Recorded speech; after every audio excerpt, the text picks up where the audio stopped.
Donc je suis sœur Marie-Pia, je fais partie de la communauté des Béatitudes depuis une trentaine d'années. Donc j'ai vécu longuement en ermitage, donc j'ai été portée à habiter le silence, à l'aimer, puis à le transmettre aussi. C'est aussi le lieu où j'ai beaucoup travaillé la parole de Dieu, et c'est ce que je redonne aussi. Donc le livre s'appelle « 9 jours pour goûter le silence ». Donc on propose pendant 9 jours de s'arrêter 10 minutes par jour, pour regarder des points qui concernent le silence, donc pour prier avant, pour méditer un texte et pour demander une grâce. Disons pour cheminer jour après jour vers un certain silence. C'est une petite école pour avancer vers le silence. Donc je crois qu'on en a besoin aujourd'hui parce qu'on est dans une vie qui n'encourage pas le silence et si on n'y est pas conduit, parfois on peut passer à côté. Il y a beaucoup de moyens concrets que la tradition nous a transmises. Donc un moyen qui nous aidera beaucoup, c'est d'écouter la parole de Dieu.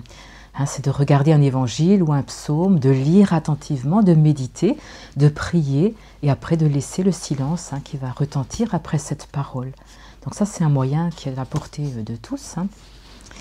Ensuite, il y a aussi tout simplement d'accueillir un silence qui est déjà dans la création, qui est la nuit, qui est dans la campagne, qui est dans la montagne par exemple.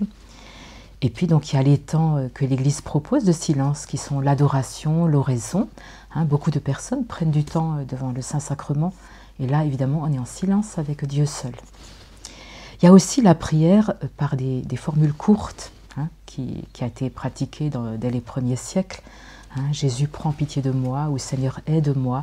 De répéter des formules courtes peut aussi nous aider à nous réunifier et à aller vers un certain silence.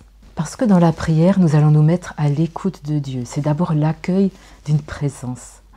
Si autour de nous et en nous, ça parle sans arrêt, cette présence, elle ne pourra pas vraiment s'exprimer. C'est pour accueillir une présence qui va être de silence, de douceur, d'humilité la plupart du temps. Donc c'est important qu'on se mette nous-mêmes dans un silence extérieur et qu'on tende à un silence intérieur pour écouter cette voix. Je crois que oui, parce qu'il fait tout pour qu'il n'y ait pas beaucoup de silence justement. Oui, on est sursollicité, qu'on prenne l'autobus, il y a la radio, qu'on aille dans une gare, il y a encore du son. Il y a du son un peu partout.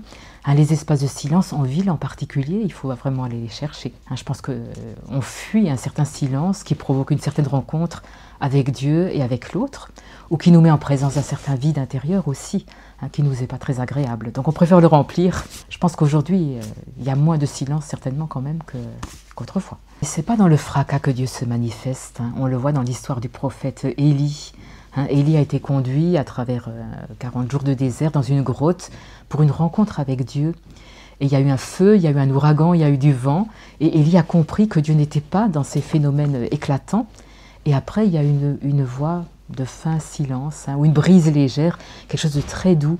Et là, Élie s'est voilé la face, il a compris que Dieu était là, qu'il se manifestait, non pas dans le fracas, mais dans le silence, dans l'intériorité du cœur. Donc Dieu va nous parler la plupart du temps au cœur et d'une manière discrète, ça c'est vrai.